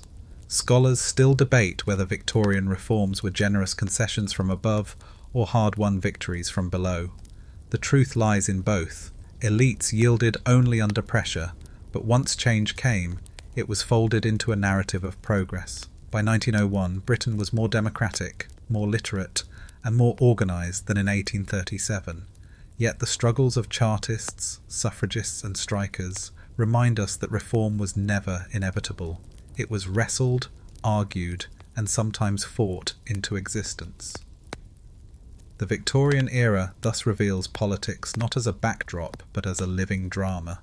It was the clash of duty and demand, privilege and protest. Reform and resistance, entwined, shaped the path toward modern democracy, proving that beneath the polished surface of empire, voices rose, often unheard yet relentless. The global stage. By the late Victorian era, Britain no longer measured itself solely against domestic struggles or colonial outposts. It saw itself on a global stage, rivalled and challenged by other powers. The empire stretched across continents, its navy unrivalled, its wealth immense. Yet even as the Union Jack flew over 1/4 of the globe, competition and anxiety grew. The Victorian story was increasingly entangled with international politics, diplomacy and conflict. Europe simmered with change. The unification of Germany under Bismarck in 1871 altered the balance of power, creating a formidable new rival on the continent. France, humiliated by defeat in the Franco-Prussian War, rebuilt its strength with renewed vigour. Russia pressed southward, threatening Britain's interests in Asia. Scholars still debate whether Britain pursued a coherent strategy of splendid isolation or whether this was simply a myth, masking a more pragmatic and reactive foreign policy. In Asia, the Great Game unfolded, a geopolitical contest with Russia over influence in Central Asia. British agents traversed the passes of Afghanistan and the steppes beyond, mapping, negotiating, sometimes spying, all in a struggle to shield India, the jewel of the empire. Quirky tales emerged of adventurers disguised as traders or holy men, smuggling compasses in prayer beads or sketching maps on scraps of cloth. The shadowy drama fascinated readers back home, turning diplomacy into adventure. Africa too became a theatre of rivalry. The so-called Scramble for Africa accelerated in the 1880s, with Britain, France, Germany and Belgium carving territories at conferences in Europe without consulting African peoples themselves. Expeditions became military campaigns, treaties masked coercion, and maps were redrawn in bold strokes of imperial arrogance. British victories, like the conquest of the Zulu Kingdom in 1879, were celebrated in press and song, even as they cost lives on both sides. Scholars still debate whether these conquests were driven more by strategic necessity, economic exploitation, or imperial hubris. The seas were Britain's true stage, The Royal Navy, ruler of the waves, ensured dominance over trade routes and colonies. Steamships linked Britain to Australia, Africa, and the Far East, shrinking the globe into circuits of commerce and control. Naval parades at Spithead showcased ironclads and cruisers, symbols of might that reassured the public while warning rivals. Yet anxiety lingered. Could supremacy be maintained forever in a world of rising powers? The United States loomed increasingly large. Once dismissed as a distant experiment, it emerged from the Civil War industrialized and ambitious. Trade ties grew, but so did rivalry, particularly in the Pacific. Similarly, Japan, newly industrialized after the Meiji Restoration, astonished observers with its swift modernization and military victories. For the first time in centuries, Britain faced Asian powers that could not be easily dismissed. At home, the global stage was consumed with fascination. Newspapers reported battles in the Sudan, negotiations in Berlin, and discoveries in the Arctic. Illustrated weeklies brought images of foreign landscapes and wars into parlours, fueling both pride and unease. A quirky example, Victorian board games like Race to the Empire allowed children to spin dice and advance along maps of colonies, turning geopolitics into play. Yet the global stage was not solely triumphal. Famines in India, often worsened by imperial policy, drew criticism. Massacres in colonies stained reputations. Voices within Britain questioned whether empire's reach exceeded its grasp. Scholars still debate whether late Victorian Britain was at the height of its power or already sowing the seeds of decline. What is clear is that the Victorian age was global in scope. Its citizens ate Indian curry, wore Egyptian cotton, read about Afghan passes, and argued about German unification. Empire and diplomacy were not distant abstractions but woven into daily life. On the global stage, Britain performed with grandeur, but also with vulnerability, an empire admired, envied, and increasingly challenged. The Queen's longevity. By the 1880s, Queen Victoria herself had become more than a monarch. She was a living symbol, the thread tying together a turbulent century. Her reign, stretching from 1837 into the new century, was the longest Britain had ever known. She had outlasted prime ministers, revolutions, and wars, her very endurance giving the nation a sense of continuity. To generations born long after her coronation, she seemed less a person than an institution, embodying stability in an age of ceaseless change. Her longevity was all the more striking given the depth of her grief.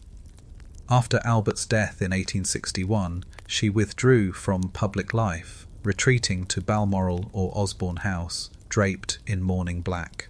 For years she was criticised as the Widow of Windsor, accused of neglecting her duties.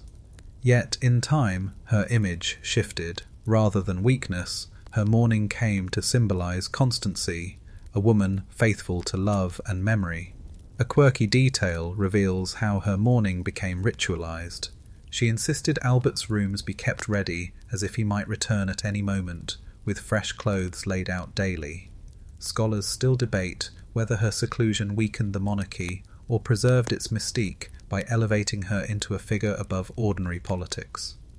Her later years brought new titles and honours that deepened her symbolic power. In 1876, she was proclaimed Empress of India, a title that linked her name to Britain's greatest colony. Imperial pomp and jubilees reinforced her stature. The Golden Jubilee of 1887 and the Diamond Jubilee of 1897 became national celebrations, spectacles of loyalty and pride. Processions through London saw cheering crowds, military parades, and colonial contingents marching past the ageing Queen, their presence proof of empire's expanse. Her endurance made her a grandmother not only to Britain but to Europe. Her children and grandchildren married into royal houses across the continent, earning her the affectionate nickname, the Grandmother of Europe. Yet these ties were double-edged. Her descendants would later sit on opposing sides of the First World War. Still, in the Victorian age itself, these dynastic bonds reinforced her stature as matriarch of a vast family, symbolic of both domestic virtue and international influence. For ordinary Britons, Victoria's constancy became a touchstone. A child born at her accession might have lived to see grandchildren by the time she still sat on the throne. Through recessions, wars and reforms, she remained. The sheer span of her reign blurred memory. The world of 1837, with stagecoaches and quill pens, seemed unrecognisable by 1901, with railways, telegraphs and photography. Yet the Queen endured, anchoring the transformation. Her longevity inspired loyalty, though not always affection. She could be stubborn, opinionated, and intensely private. Her journals reveal irritations with politicians, impatience with ceremonial demands, and sharp judgments of character. Yet these human flaws coexisted with the grandeur of her position. Scholars still debate whether Victoria wielded significant political influence or whether she merely symbolized the age. Perhaps her greatest power lay not in decisions made, but in endurance itself, the ability to embody continuity as the world shifted around her. A quirky anecdote illustrates her dual role as both monarch and matron. During her Jubilee celebrations, she was cheered by vast crowds, yet she also fretted about her small stature, complaining that she could barely be seen from her carriage. The detail reminds us that behind the symbol was still a woman, conscious of appearances, vulnerable to vanity. Victoria's longevity transformed her from a youthful queen to a national grandmother, from a figure of romance to one of resilience.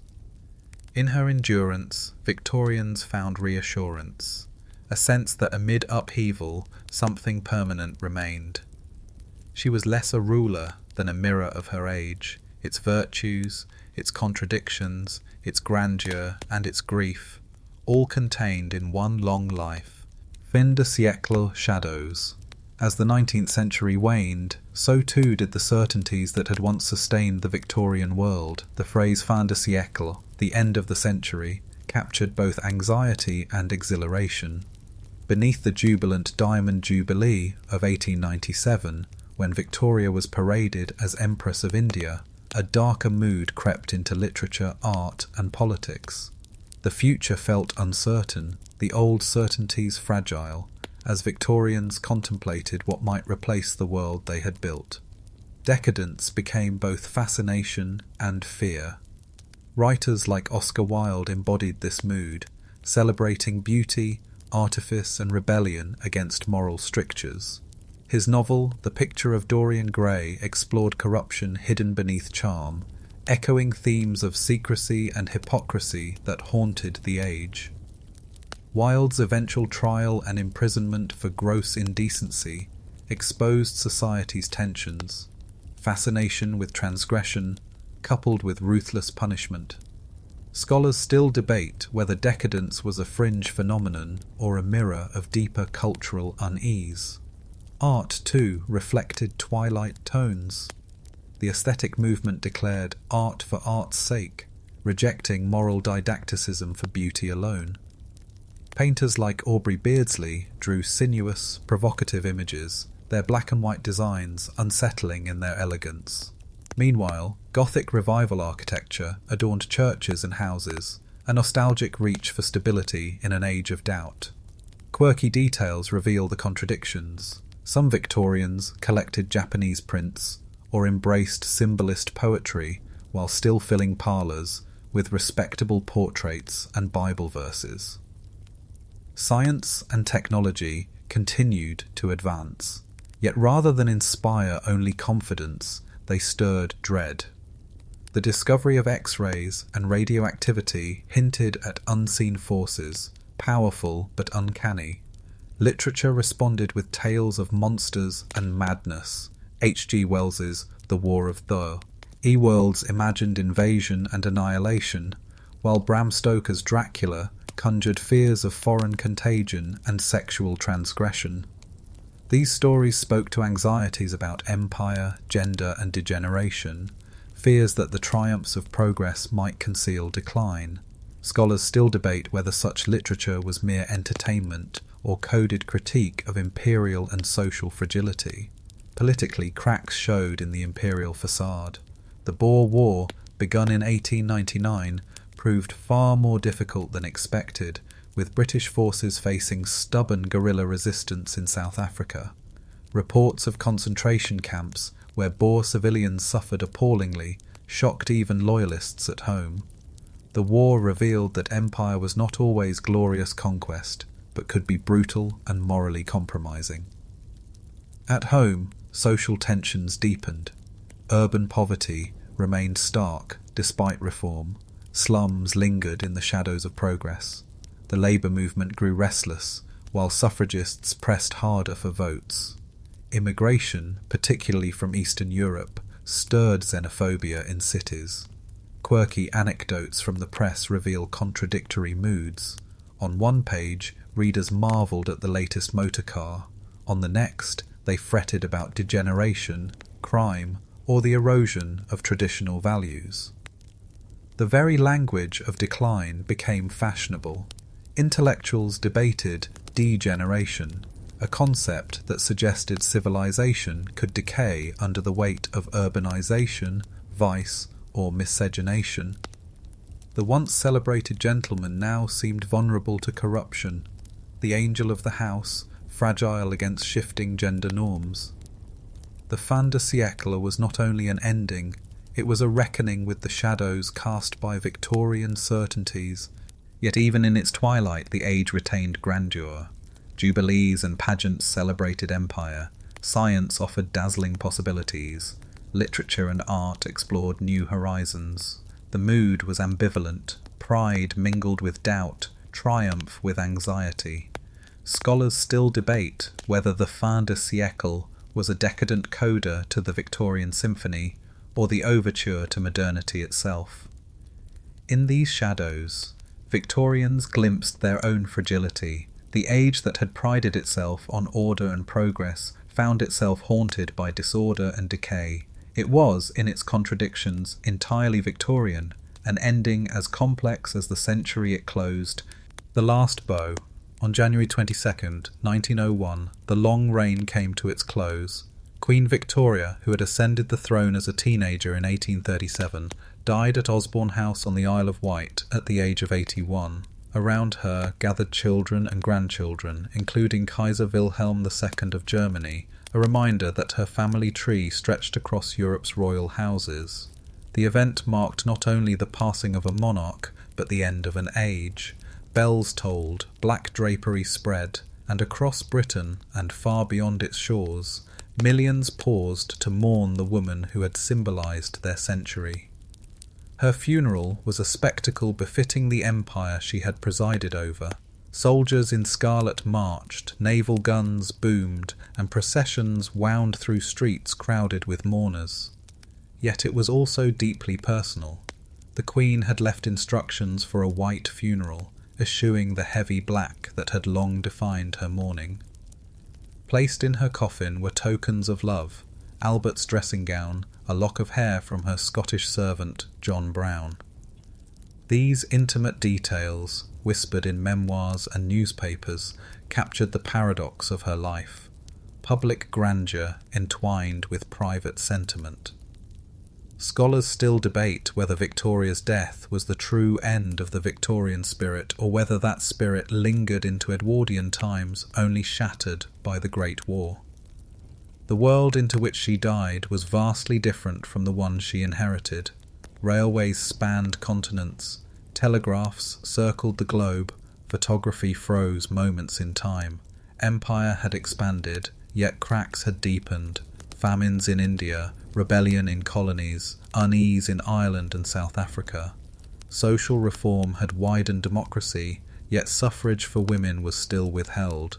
Factories had lifted some families but crushed others. Science had illuminated wonders and provoked doubts. Her era was one of grandeur and contradiction, hope and unease. A quirky fact reminds us of the scale of her influence. Her funeral was attended by more kings, queens and emperors than any previous gathering in history, a literal assembly of crowned heads that underscored her role as the grandmother of Europe. Yet within 2 decades, many of those monarchies would crumble in the fire of World War I. Her passing, in hindsight, was not only the last bow of an era, but the prelude to a century of upheaval. For the people of Britain, the end of Victoria's reign invited reflection. Generations had lived and died under her crown. Her face, once youthful, had aged alongside the nation itself. She had been witness to revolutions in industry, politics, science and art. She had endured grief, presided over triumphs, and outlasted critics. To many, her death felt like the dimming of a constant star. Scholars still debate whether she shaped her century or merely embodied it, but either way, she became inseparable from its memory. Thus, the Victorian era closed not with a bang of innovation or a spectacle of empire, but with the quiet breath of an old woman in a seaside house. The empire mourned, the world took note, and history turned a page. What followed would be new, uncharted, uncertain. But for 6 decades, her presence had been the thread through chaos and change. With her last bow, an age slipped into history, an age whose secrets, society and empire still haunt us. Conclusion: the Victorian era was not a single story, but a symphony of contradictions. It was an age of industrial triumph and urban squalor, of empire's glory and its blood price, of rigid morality and hidden vice, of scientific wonder and spiritual longing. At its centre stood a queen whose endurance gave coherence to a world in flux.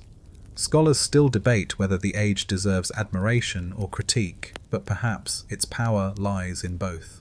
For in its dreams and its disquiet, its innovations and hypocrisies, the Victorian era laid foundations for the modern world. It remains a mirror of our own anxieties, progress shadowed by cost, morality tangled with secrecy, global power haunted by fragility.